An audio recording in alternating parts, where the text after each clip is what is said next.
Assalamualaikum warahmatullahi wabarakatuh.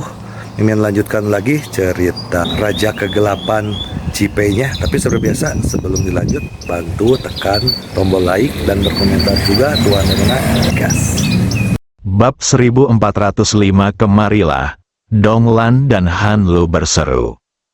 Ketika saya melihat Wu Tianze dan Zhao Wenqian palsu berbicara tadi, sepertinya mereka adalah teman lama dan sepertinya mereka berdua sangat akrab satu sama lain. Hal ini membuat kedua wanita itu sangat penasaran dengan hubungan antara keduanya. Alhasil, dalam sekejap mata, Wu Tianze palsu benar-benar menyerang Zhao Wenqian. Sungguh tak terduga dan tak terbayangkan. Tuan Wu, kedua wanita itu berteriak pada saat yang sama. Wu Tianze palsu tersenyum tenang dan berkata, "Kamu salah meneriakkan hal." Kedua wanita itu tertegun dan saling memandang dengan ekspresi bertanya. "Menurutmu aku ini siapa?" Setelah Wu Tianze palsu selesai berbicara, dia menyentuh wajahnya dan melepas topeng Wu Tianze di wajahnya, memperlihatkan wajah aslinya, yang persis sama dengan Zhao Wenqian. "Han Lu, Tuan Wu, Anda, Tuan Zhao, Donglan sangat pintar," dia bereaksi dan mengganti namanya. Wu Tianze palsu sangat puas dan berkata sambil tersenyum, "Mulai sekarang, aku adalah Zhao Wenqian." Zhao Wenqian, ini kedua wanita itu benar-benar bingung dengan Wu Tianze palsu di depan mereka. Apakah tuan muda keluarga Wu tidak lebih buruk dari tuan muda keluarga Zhao? Tetapi mereka berdua bahkan lebih kagum pada Wu Tianze palsu, dan bahkan mulai merasa takut padanya. Perasaan yang diberikan orang ini kepada mereka adalah bahwa dia terlalu misterius.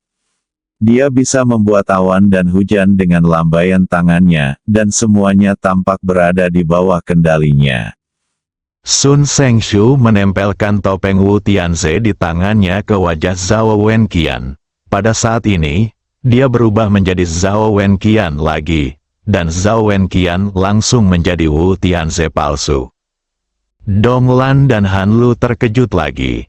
Mereka melihat tubuh kedua pria itu, tetapi tidak melihat perbedaan apapun. Mereka bahkan mengira mereka adalah orang yang sama, atau saudara kembar. Sekalipun mereka wanita, mereka tidak dapat merasakan atau menyadarinya. Sun Sengshu mengenakan topeng pada Zhao Wenqian dan menepuk-nepuk wajahnya. "Kamu sudah sangat populer selama lebih dari 20 tahun. Sudah saatnya untuk mengakhirinya sekarang." Patah. Saat suara itu jatuh, leher Zhao Wenqian patah. Kasihan Zhao Wenqian, dia tidak pernah menyangka bahwa dia akan dibunuh oleh Wu Tianze palsu, yang merupakan kaki tangannya dan seseorang yang sangat dia percaya. Adapun Han Lu dan Donglan, mereka tidak berani berbicara. Mereka terkejut dan penasaran ketika mereka baru saja menaklukkan Zhao Wenqian.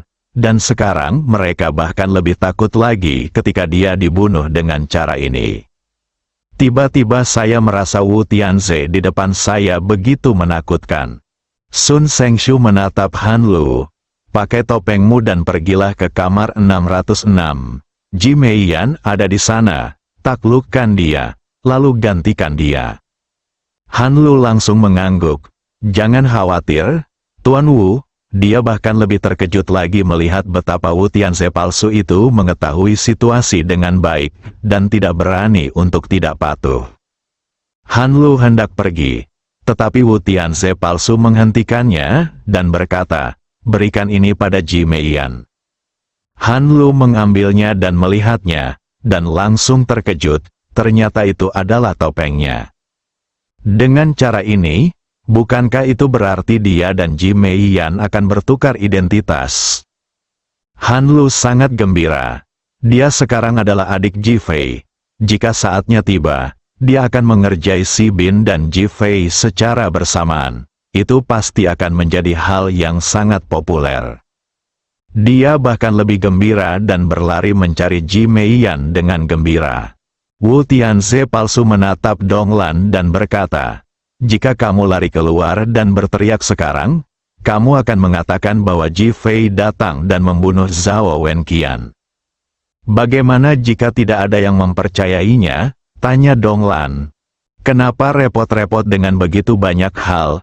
Ji Fei sekarang fokus pada pengejaran Si Bin terhadap Ji Meiyan. Dia sama sekali tidak peduli dengan hal-hal ini, dan dia tidak punya waktu untuk menyelidikinya. Selain itu, semua orang tahu bahwa Ji Fei ingin membunuh Wu Tianze.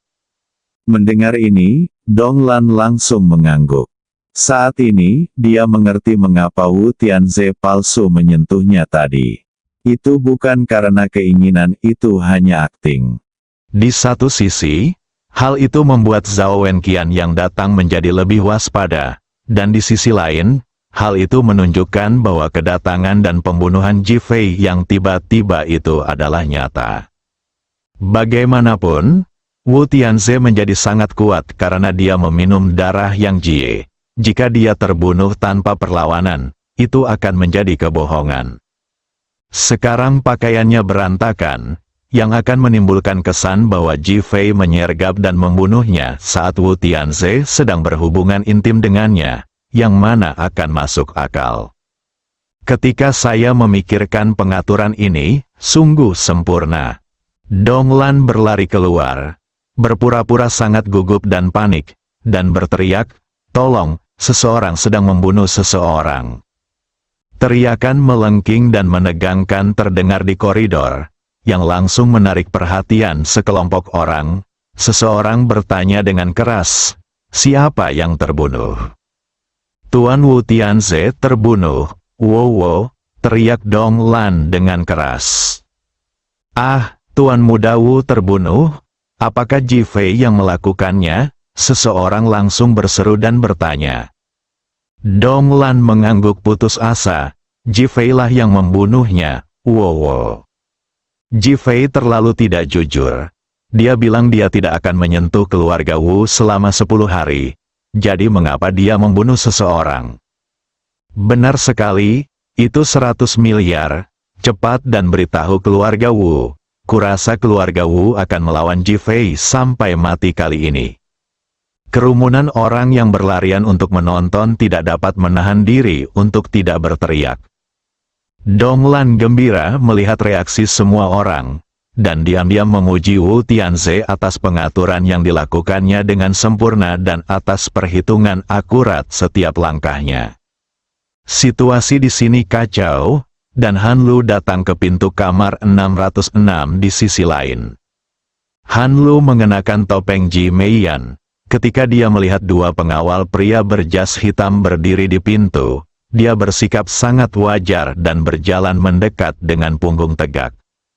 Kedua pengawal itu tercengang saat melihat Ji Meiyan dan tanpa sadar melihat ke dalam rumah. Mereka berjaga di sini dan tidak melihat Ji Meiyan keluar. Kok tiba-tiba dia kembali dari luar? Buka pintunya. Melihat keraguan pengawal itu, Han Lu bersikap seperti seorang wanita muda dan berkata dengan dingin. Kedua pengawal itu penasaran dan gugup, jadi mereka tidak menyadari sesuatu yang tidak terduga dan tidak berani bertanya lebih lanjut. Mereka segera membuka pintu dan membiarkan Ji Meiyan, yang menyamar sebagai Han Lu, masuk. Mencicit, pintu didorong terbuka dan Han Lu masuk. Ji Meiyan di dalam hatinya linglung dan bahkan tidak melihat. Dia sangat bingung dan tidak tahu apa yang akan terjadi malam ini. Meskipun dia siap mati, dia khawatir dia tidak akan bisa kehilangan muka di depan orang ini. Bagaimana dengan orang yang datang? Karena ruangan ini diatur oleh Ji Rongsheng. Ada penjaga di luar, jadi mustahil baginya untuk melarikan diri. Orang-orang di luar bisa datang dan pergi sesuka hati. Jadi dia terlalu malas untuk peduli. Ketika Han Lu melihat Ji Meiyan tidak bereaksi, seringai muncul di wajahnya. Sepertinya dia memang pantas bernasib buruk. Ji Meiyan tercengang saat melihat orang yang datang tidak mengatakan apa-apa. Dia menatap Han Lu, matanya langsung membelalak, dan dia tiba-tiba berdiri. "Siapa kamu?" Han Lu tidak menyangka Ji Meiyan akan tiba-tiba berdiri. Karena takut Ji Meiyan akan berteriak, dia segera memberi isyarat agar diam. Pikiran Ji Meiyan langsung terlintas dengan gambaran Si Bin. Mungkinkah dia mencoba melakukan penggantian? Memikirkan hal ini, dia sebenarnya senang. Ketika dia melihat Si Bin, semuanya akan terpecahkan dan mereka akan berhubungan seks. Meskipun dia tersipu ketika memikirkan hal ini, dia tetap sangat senang ketika memikirkan kakeknya. Dia merendahkan suaranya dan bertanya, apakah Si Bin yang mengatur ini untukmu? Han Lu dipenuhi ejekan dalam hatinya, sungguh wanita yang konyol. Namun, dia lebih marah. Dia pernah menyukai Si Bin sebelumnya. Tetapi dia hanya tidur dengannya terlebih dahulu dan kemudian jatuh cinta padanya. Sekarang Si Bin benar-benar jatuh cinta pada wanita lain. Dia dipenuhi rasa cemburu dan marah. Namun dia tetap mengangguk, ya, kemarilah. Ji Meiyan berjalan mendekat dengan gembira. Bab 1406 Ji Fei harus membayar dengan nyawanya. Wah, saat Ji Meiyan mendekati Han Lu langsung menekan titik akupuntur Ji Meiyan, dan Ji Meiyan tidak dapat bergerak. Ji Meiyan tertegun, dan segera menatap Han Lu. Han Lu mencibir, betapa bodohnya. Anda, Ji Meiyan ingin berbicara, tetapi Han Lu sudah menutup mulutnya. Ji Meiyan sudah tersadar saat ini dan tahu bahwa ini bukanlah orang yang diatur oleh Si Bin untuk menyelamatkannya, melainkan orang yang ingin mencelakainya. Memikirkan kesalahpahaman dan tebakanku tadi, aku tak dapat menahan rasa terkejut dan menyalahkan diri sendiri. Namun, dia masih belum tahu siapa Han Lu. Han Lu menemukan handuk dan memasukkannya ke dalam mulut Ji Meiyan. Dia mengangkat tangannya untuk memegang rahang Ji Meiyan dan menatap wajah ovalnya yang halus. Dia kesal dan marah. Dia tidak bisa menahan diri untuk tidak berteriak. Dasar wanita jalang, kau benar-benar menggunakan wajah ini untuk membingungkan Si Bin. Bagaimana kau bisa mendapatkan cinta Si Bin? Si Bin milikku. Dan dia adalah mainanku. Wajah Ji Meiyan berubah drastis saat mendengar ini. Matanya dipenuhi rasa sakit dan malu, dan air mata mengalir di pipinya. Dia tidak tahu siapa Han Lu, tetapi dia tahu bahwa dia mencintai Si Bin dan datang ke sini untuk membalas dendam padanya. Yang paling tidak diduga Ji Meiyan adalah Han Lu melanjutkan, Si Bin tidur denganku dan memberikanku pengalaman pertamanya, jadi dia adalah lelakiku. Kau hanyalah lelaki bekas. Ledakan, Ji Meiyan yang sudah kecewa, merasa seperti disambar petir saat mendengar kata-kata ini, seluruh tubuhnya seakan terkuras habis. Dia tidak menyangka Si Bin akan menjalin hubungan fisik dengan Han Lu. Semua impian dan harapannya hancur. Saat ini, dia bahkan ingin mati dalam keputusasaan. Dia memberikan ciuman pertamanya kepada Si Bin. Tetapi dia tidak menyangka bahwa Si Bin adalah seorang pria tanpa hati nurani dan telah bermain-main dengan wanita lain. Hatinya hancur dan dia ingin segera mati.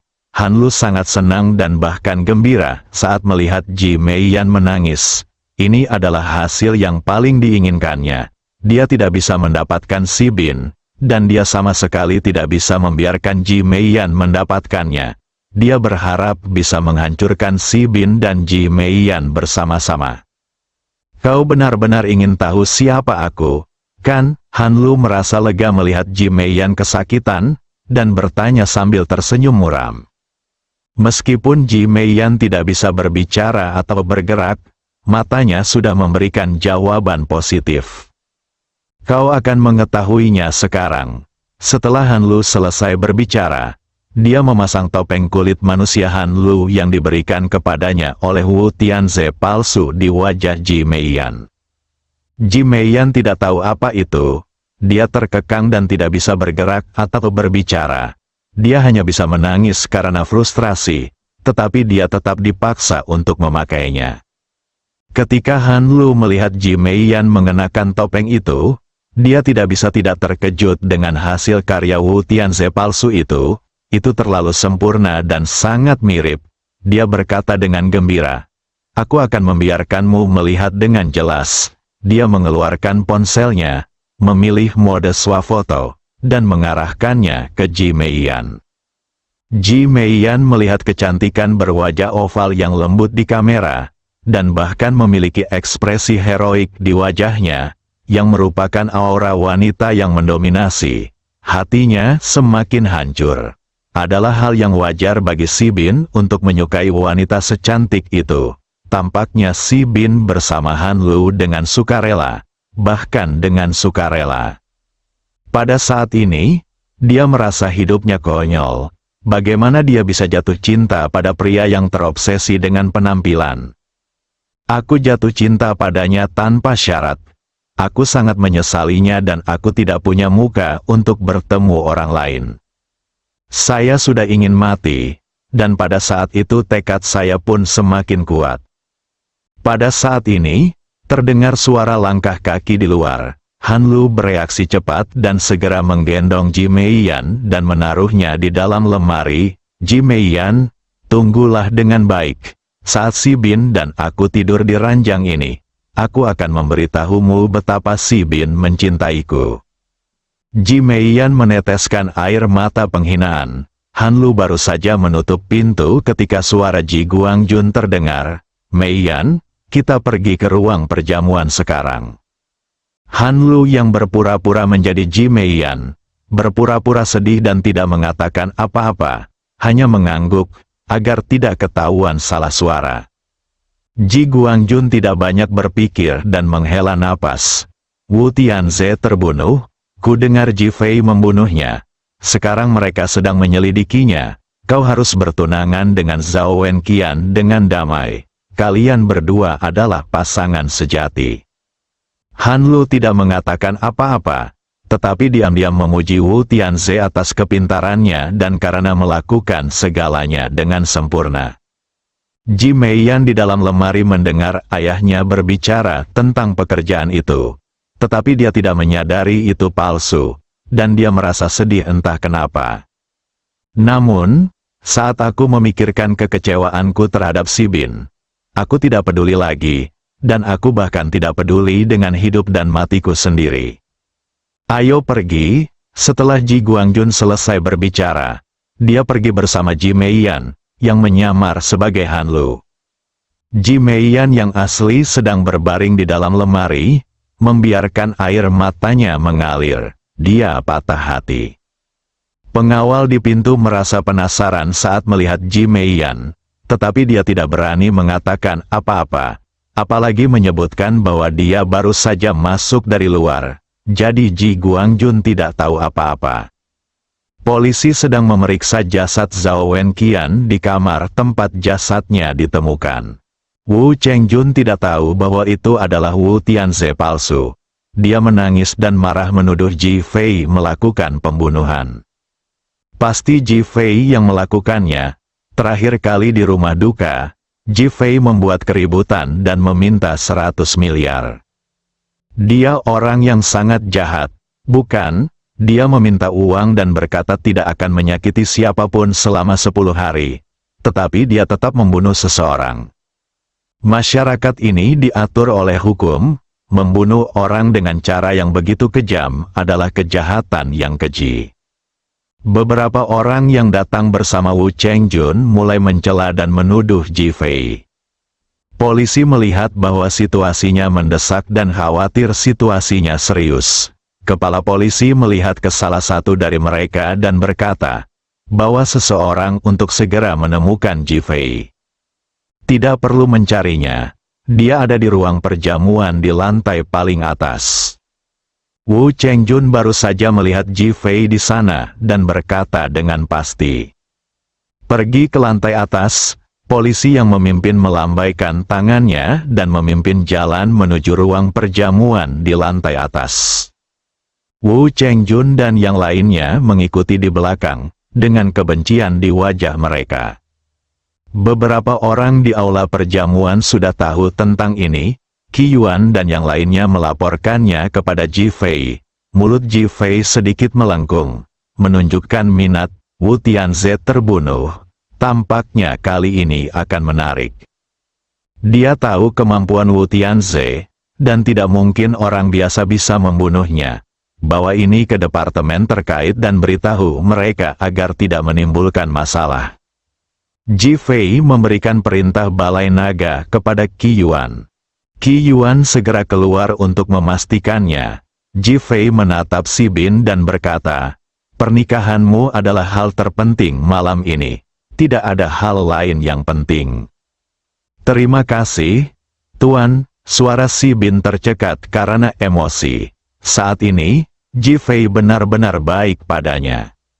Li Ruoxi dan yang lainnya menatap Ji Fei dengan kekhawatiran di mata mereka. Ji Rongsheng membawa Ji Guangjun, Ji Meiyan dan anggota keluarga lainnya ke aula. Pandangannya pertama kali tertuju pada wajah Ji Fei. Tetapi Ji Fei bersikap seolah-olah dia tidak melihatnya dan tidak mengatakan apa-apa. Ji Rongsheng menunjukkan kemarahan di wajahnya dan menoleh ke samping. Adapun Ji Meiyan, yang berpura-pura menjadi Han Lu, kebencian melintas di matanya dan dia benar-benar membenci Ji Fei sampai ke akar-akarnya. Ji Fei malah merasakan tatapannya, mendongak, dan tak dapat menahan diri untuk tidak sedikit mengernyit, dengan ekspresi serius di wajahnya. Haha. Terima kasih semuanya atas kedatangan Anda di acara pertunangan Ji Meiyan dan cucu saya Zhao Wenqian hari ini. Tuan Zhao terdengar tertawa terbahak-bahak. Tatapan mata Ji Fei tertuju pada Zhao Wenqian yang berdiri di samping Tuan Zhao, dan dia pun tak dapat menahan diri untuk tidak mengerutkan kening lagi. Ji Fei harus membayar dengan nyawanya atas pembunuhannya. Suara Wu Chengjun menangis keras terdengar di pintu. Bersambung.